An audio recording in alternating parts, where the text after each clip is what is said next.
Hello everyone. So today's topic is demand schedule. तो क्या होता है demand schedule? Demand schedule is a table that shows the relationship between the price of a good or service and the quantity demanded at each price point, typically over a specific period of time.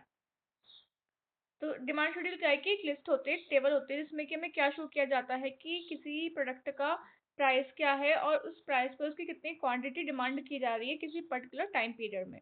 ठीक है, तो demand schedule के दो types हैं आपके, individual demand schedule and market demand schedule.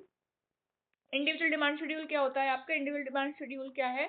This type focus on the buying behaviour of a single consumer और house hold, मतलब कि ये फोकस करता है किसी एक सिंगल कंज्यूमर पे या किसी एक सिंगल हाउस होल्ड पे। It lists the quantities of a product or service that a specific individual or family is willing to purchase at various price level।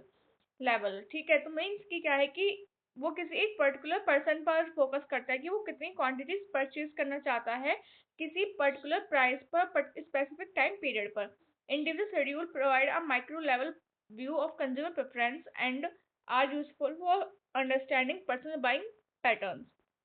Means क्या है कि ये हमें क्या समझने में हेल्प कर रहा है, हमें बता रहा है कि हम किसी पर्सनल बाइंग पैटर्न्स को इसके थ्रू सिंपली अंडरस्टैंड कर सकते हैं कि एक सिंगल पर्सन का बाइंग पैटर्न क्या है, एक सिंगल कंज्यूमर की प्रेफरेंस क्या है।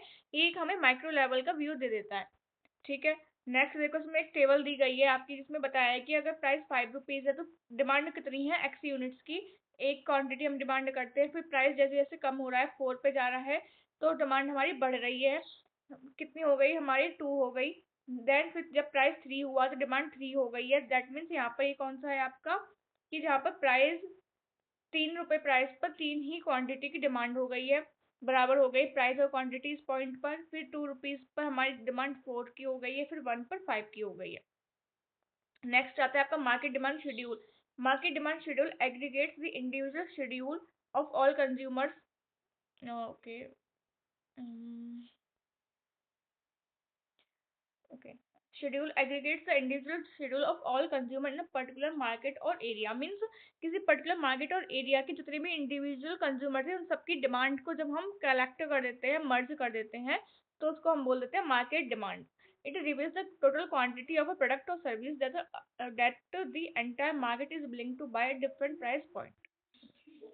तो क्या होता है कि it reveals the total quantity of a product और service that the entire market is willing to buy at different price point. Means कि टोटल क्वांटिटी को बताता है किसी प्रोडक्ट या किसी भी सर्विस की जिसको पूरी की पूरी मार्केट है जो किसी एरिया की, वो परचेज करना चाहती है किसी डिफरेंट डिफरेंट पॉइंट्स पर, डिफरेंट डिफरेंट एक पर्टिकुलर टाइम पर।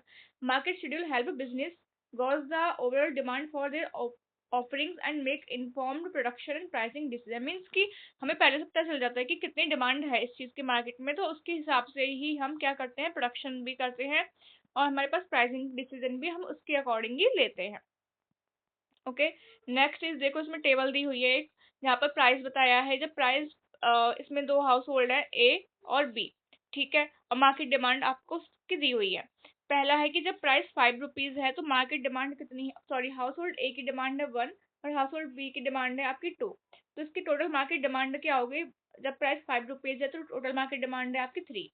फिर जब प्राइस 4 रुपीज हो जाता है तो हाउस होल्ड ए कितनी डिमांड कर रहा है 2 और हाउस होल्ड बी डिमांड करता है 3। ठीक है, तो इसकी मार्केट डिमांड कितनी हो जाती है आपकी 5 क्वांटिटी। जब प्राइस 4 है तो 5 है, जब प्राइस 5 था तो 3 क्वांटिटी की डिमांड थी।